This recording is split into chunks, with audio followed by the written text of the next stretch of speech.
সাবেক প্রধান বিচারপতি এবিএম খায়রুল হকের বিরুদ্ধে শাহবাগ থানায় মামলার আবেদন করা হয়েছে। বিচারক হিসেবে দুর্নীতি ও বিদ্বেষমূলকভাবে তত্ত্বাবধায়ক সরকার ব্যবস্থা বাতিল করে বেআইনি রায় দেয়া ও জাল রায় তৈরির অভিযোগে এই মামলার আবেদন করা হয়। সিলন ফ্যামিলি ব্লেন্ডের কড়ালিকার আর সতেজ সাদের পারফেক্ট ব্লেন্ডে স্বপ্নেরা মেলুক টানা। শাহবাগ থানা থেকে জানানো হয়, সন্ধ্যায় সুপ্রিম কোর্টের আইনজীবী মোহাম্মদ মুজাহিদুল ইসলাম এই মামলার আবেদন করেন। অফিসার ইনচার্জ মুস্তাজিরুর রহমান ডিউটিতে না থাকায় এসআই মাইনুল মামলার আবেদনটি গ্রহণ করেন।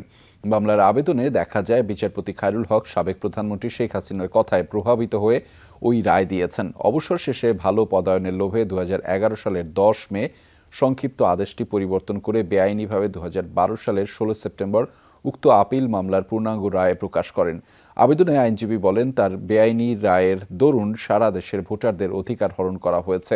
উক্ত অবৈধ রায়ের কারণে শেখ হাসিনা পরপর 3 বার অবৈধভাবে সরকার গঠনের সুযোগ পায়। এদিকে প্রধান বিচারপতির পদ ব্যবহার করে তত্ত্বাবধায়ক সরকার নিয়ে দেয়া রায় পরিবর্তনের অভিযোগে খায়রুল হকের বিরুদ্ধে করা মামলায় খারিজ করে দিয়েছেন আদালত। দুপুরে ঢাকার মেট্রোপলিটন ম্যাজিস্ট্রেট দিলরুবা আফরোজ তিথির আদালতে এই মামলা করেন অ্যাডভোকেট ইমরুল হাসান। মামলায় গ্রহণযোগ্য উপাদান না থাকায় আদালত মামলাটি খারিজ করে দেয়।